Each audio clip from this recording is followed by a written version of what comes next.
Right now, Pittsburgh's best sports show is about to begin. Call us or tweet us. We've got things to talk about on the Ireland Contracting Nightly Sports Call. All right, thanks a lot, Royce, and thank you for tuning into the Ireland Contracting Nightly Sports Call right here in Pittsburgh CW.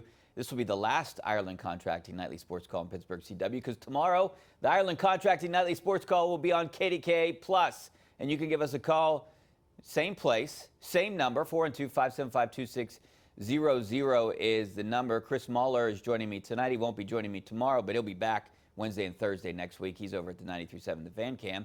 And Chris, one of the things I want to get into tonight, I talked a little bit about it on the news here, is Kenny Pickett, NFL Network's breakout player this year. He's finally getting some due nationally. I mean, I know we all have high hopes and high expectations for him and are optimistic he'll have a good season here in Pittsburgh, but you haven't heard anything nationally. This is maybe like the first, or one of the first that I've heard that people are starting to buy into Pickett and the Steelers.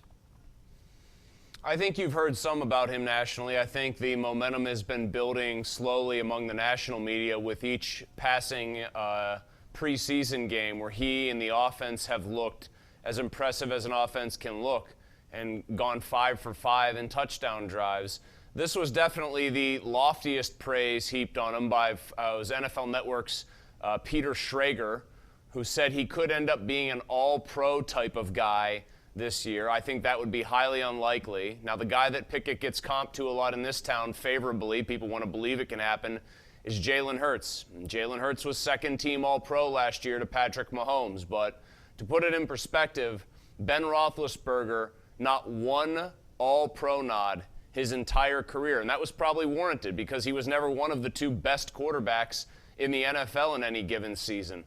So that's rarefied air you're talking about. I think that goes a little overboard. I think if Kenny Pickett is between the 10th, maybe the 9th and 12th best quarterback in the NFL this year, Richie, the Steelers are going to be a very tough out, a hard team to beat, a playoff team, and probably one that can win a playoff game. So I don't think you need to go overboard in suggesting what his year is going to look like to end up with a very good year for the Steelers. You know, from what I've seen last year and what I saw during preseason this year, it's going to be hard for me to think he's going to be a top 10 quarterback. I want to believe it, but I'm just not buying into this offense, really. I'm not buying into Matt Canada, even though we saw, you know, some flashes during preseason. They were against some second and third teamers there. I don't want to discredit anything that Pickett did in the preseason. I have high hopes and high expectations, but I think it's going to be hard for him to crack the top 10 just because the Steelers' offense. Well, I think the real story here is, does Mike Tomlin believe in his quarterback enough to tell his offensive coordinator, open up your playbook to the max and play aggressive?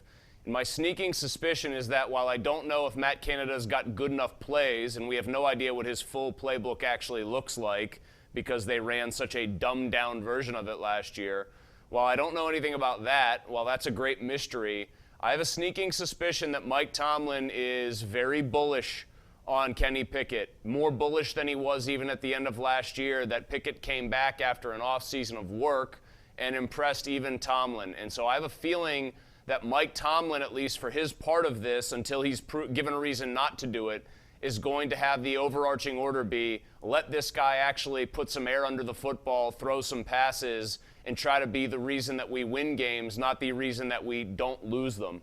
And if that happens, Richie, I think this offense could look pretty interesting because the playmakers around Kenny Pickett look pretty darn good to me right now. Yeah, and the one reason I feel really good about this team, I mean, there's a handful of us that are allowed in the locker room all the time, and I'm one of those guys. So I'm in there for every practice, before and after every practice, and you see the respect that Pickett has as a second-year player. I haven't seen that. I don't know. I can't even name someone that was around the Steelers that got this much respect and credit in their second year. It's amazing. He's a leader. He is a leader his sophomore year. Well, first of all, Richie, congratulations on all of your success, being one of the few and the proud allowed in the locker room every day. Second of all, I do think that that's one of the things we've known about Pickett going back to his Pitt days. He has that born leader kind of quality that you want in quarterbacks. I'm not going to slag Ben Roethlisberger. He was a great player on the field, and they followed his lead. But I don't think it's unfair, out of bounds, or inaccurate to say that Ben never commanded a locker room the way that some other great quarterbacks did, never maybe inspired that undying love and affection from his teammates. I think his offensive line liked him, but I don't know if he was ever revered by that locker room. If Pickett brings the goods on the field, the leadership qualities he displays are such that I think he will be revered the way guys like Brady and Manning have been in their places of business, because they've won big and they've been that kind of personality that galvanizes a team. All right, a couple things I want to get into after the break, but we have to take a break here right now. 412-575-2600 is the number right here on Pittsburgh CW and the Ireland Contracting Nightly Sports Call.